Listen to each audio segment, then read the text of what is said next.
எப்பவுமே நம்ம ஆன்லைன்லயே இருப்போம் இல்லையா? ஆன்லைன்ல நிறைய விஷயங்கள் எல்லாம் வந்துட்டே இருக்கு. நல்ல விஷயம் வருது, கெட்ட விஷயம் வருது, நிறைய வருது.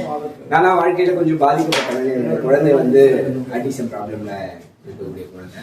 நிறைய டாக்டர்ஸ் நிறைய விஷயங்கள்லாம் பார்த்து அந்த சூழ்நிலையை புரிஞ்சு அவங்க எப்படி பணம் சம்பாதிக்கலாம் அப்படின்ற ஒரு சூழ்நிலையில தான் இன்னைக்கு வரைக்கும் இருக்கிற டாக்டர்ஸுமே இருக்காங்க. ஸோ ஆன்லைன்ல பார்த்து ஒரு நல்ல இடம் வந்தோம் அப்படின்னு சொன்னா இந்த அறம் மருத்துவமனை. ஆசான் ரொம்ப தெளிவா ரொம்ப நல்லபடியா விஷயங்களை சொல்லி கொடுத்தாரு. இன்னொரு விஷயம் மட்டும் நான் பதிவு பண்ணணும்னு நினைக்கிறேன்.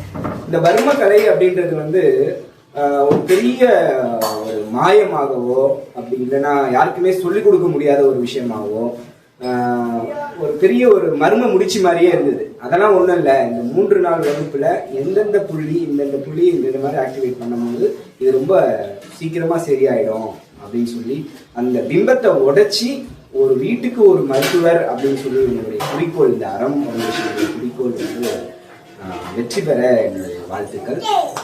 உண்மையான ஒரு இடத்துக்கு வந்திருக்கோம் அப்படின்ற ஒரு தன்னம்பிக்கையும் வந்துருக்கு. நன்றி.